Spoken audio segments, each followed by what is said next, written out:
Eh bien, c'est l'heure de notre chronique quotidienne sur Radio Kalita. Nous avons le plaisir d'accueillir dans notre studio Guitel. Guitel, bonjour, Bokertov. Bonjour Daniel, bonjour à tous les auditeurs. Guitel Ben Ishai, on va parler avec vous d'un sujet qui est extrêmement important, dont on a beaucoup parlé pendant la guerre. C'est ce que l'on appelle en hébreu la hasbara. En français, on va appeler cela la communication, la manière dont Israël communique et fait passer ses messages. Alors, c'est vrai que ce dossier il a suscité beaucoup de débats, de polémiques pendant la guerre et même après la guerre. Et vous vouliez insister en particulier sur les points positifs de cette hasbara israélienne. Oui, tout à fait, puisque en fait, depuis le début de la guerre et même depuis de nombreuses années, il y a toujours la même accusation qui revient contre les responsables israéliens. On n'en fait pas assez pour défendre l'image d'Israël dans le monde. Alors c'est vrai que ce reproche est fondé d'une certaine manière et surtout il a été largement fondé il y a quelques années de cela. Mais il faut avouer que depuis le début de la guerre, il y a eu une certaine évolution sur ce plan. Et puis pour une fois, donc, je vais proposer qu'on regarde un peu les choses, le verre à moitié plein. Voilà. Alors, au tout début de la guerre, donc le 7 octobre, la compassion, la solidarité internationale ont été assez importantes et puis on savait que ça allait pas durer. Et donc, il allait falloir agir pour sauver la hasbara déjà depuis le départ. Et il faut reconnaître, je vais vous ramener il y a 2 ans en arrière, que dès le début de la guerre, l'État d'Israël a pris des mesures. Dès la libération du kibboutz de Kfar Aza, par exemple, oui. Donc dans les premiers jours de la guerre, Israël a employé une méthode que jusqu'à maintenant, il rechignait à employer, c'est-à-dire montrer les images, montrer ces terribles sacs noirs dans lesquels se trouvaient les victimes. Et donc, ils ont ouvert les portes du kibboutz de Kfar Aza aux journalistes avant même de toucher quoi que ce soit, pour que la presse internationale puisse venir voir, filmer et diffuser les images. Et ça a eu effectivement un impact. Ça a eu un impact, et juste après ce passage, Yoav Gallant a demandé à ce que les images soient montées dans un film qui a été ensuite diffusé dans tous les pays, oui. Qui a été basé sur les vidéos que les terroristes eux-mêmes avaient filmées. Et ce film qui était vraiment insoutenable, a été montré dans le monde entier. Et donc ça prouve que Israël a évolué dans sa manière de communiquer, puisque pour la première fois, cette pudeur qu'avait Israël dès qu'il y avait des attentats, on cachait tout. Là, ça a été montré au grand jour. C'est un travail qui est encore effectué aujourd'hui. Il y a quelque temps, le Premier ministre a lancé aussi une vidéo avec Sabine Tahassa, dont la famille a été décimée à Netiv HaSara. Et donc on voit que c'est un travail qui est toujours entrepris, de montrer ces images et de continuer à vouloir évoluer sur cette notion de pudeur qu'on avait jusqu'à maintenant. Donc c'est quelque chose qu'il faut vraiment relever, quelque chose qui est nouveau par rapport à ce qui a pu se faire avant. Il y a aussi un grand travail qui est effectué à l'ONU par l'ambassadeur Danny Danon avec toutes ses équipes.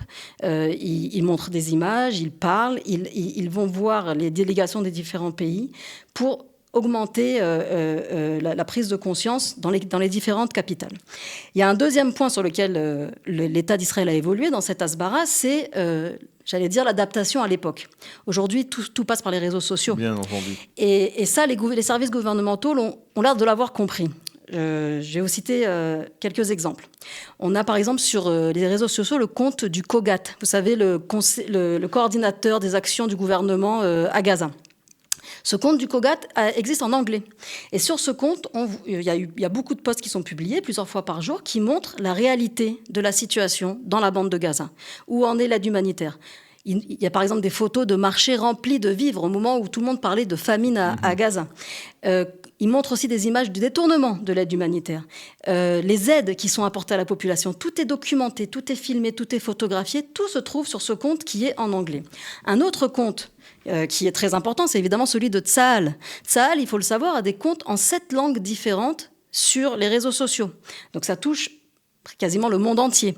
Et sur ces comptes, Tsahal explique beaucoup son action, explique comment il fait attention à réduire au maximum les dommages collatéraux, explique pourquoi telle ou telle cible est choisie. Et donc, c'est quelque chose qui vient expliquer des actions qui peuvent parfois être mal comprises. Et enfin, je citerai évidemment les comptes du ministère israélien des Affaires étrangères. Je ne sais pas il faut le savoir, il y a un compte X en français du ministère israélien des Affaires étrangères. sur lequel sont dénoncées régulièrement les différentes fake news qui sont véhiculées sur Israël, avec des documents à l'appui, des preuves à l'appui, mais qui sert aussi à vanter les exploits israéliens et les succès diplomatiques.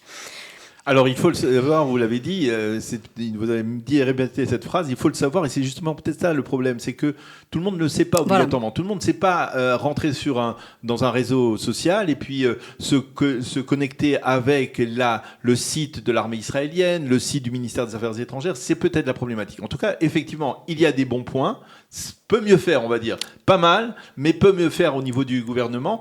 Et on peut souligner avec vous aussi ceux qui prennent la relève après le gouvernement, c'est-à-dire, on va dire, les influenceurs, ceux qui maîtrisent parfaitement la technique des réseaux sociaux et qui sont capables de faire passer des messages, qui sont capables, eux, de récupérer ce message et de les relayer et de les amplifier, de les faire passer sur un plus grand nombre. Ça, c'est important aussi. Oui, il y a beaucoup d'initiatives personnelles. Je voudrais en citer 2 ou 3 pour que, justement, on puisse aller s'intéresser un peu à tout ça. Il y a une influenceuse qui s'appelle Noah Magid.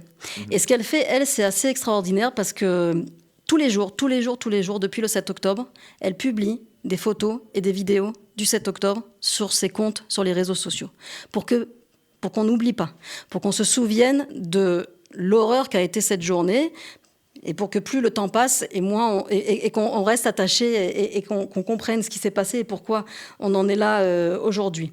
Elle dénonce aussi les mensonges, elle dénonce les images qui sont fabriquées par l'intelligence artificielle et qui sont diffusées sur les comptes pro-palestiniens. Donc elle fait un travail qui est assez important et elle a des centaines de milliers de followers. Et comment on arrive chez elle ? Eh ben, sur les réseaux sociaux, et on marque son nom, Noah Magid. Moi, par exemple, j'étais pas abonnée à son compte, mais ça apparaît sur mon feed, comme on dit, voilà, parce que c'est quelqu'un qui a beaucoup de followers et qui donc fait un travail qui est très important. On peut citer aussi Ella Kenan. Tous ses comptes sont en anglais, bien sûr. Ella Kenan, qui d'ailleurs a allumé une torche pour Yom HaAtzmaut, pour tout ce qu'elle fait pour la Hasbara, ou encore Elon Levy qui travaillait pour le Premier ministre, qui ensuite a été limogé, mais en tout cas... On ne va pas rentrer dans la polémique Elon Levy, mais effectivement, Elon Levy, c'était véritablement une voix majeure, en particulier au début de la guerre. Il continue. Il continue à le faire de manière privée. Il le fait de manière privée, il le fait de manière quotidienne, et il le fait avec... plus de presque 300 000 followers sur Twitter, par exemple. Donc, ça, c'est les comptes israéliens. On sait aussi qu'il y a beaucoup de francophones qui se sont lancés là-dedans. Il y a Simon Moss, il y a Bob Hasbara, il y en a plusieurs comme ça. Bien sûr. Mais en tout cas, à partir d'Israël, il y a vraiment des choses qui sont faites et donc qui viennent à améliorer cette entreprise. Alors, c'est vrai que c'est pas parfait. C'est vrai que l'État pourrait et devrait en faire plus. Juste à titre d'indication, le budget de la Hasbara en 2025, c'est 695 millions de shekels. Alors, on peut mieux faire. Mais il y a des choses qui sont faites. On ne peut pas dire que rien n'est fait. Et puis, la difficulté, elle est peut-être, si je peux me permettre, dans un verset des psaumes du roi David. Ils ont des yeux, mais ils ne voient pas. Ils ont des oreilles, mais ils n'entendent pas. C'est ça. C'est la mauvaise volonté. C'est pas évident non plus, il faut le reconnaître. C'est pas évident, effectivement. C'est pas évident de faire passer ces messages. Il y a effectivement beaucoup de gens qui font montre de cécité lorsqu'il s'agit d'essayer de comprendre la position d'Israël, où même les images ne suffisent pas.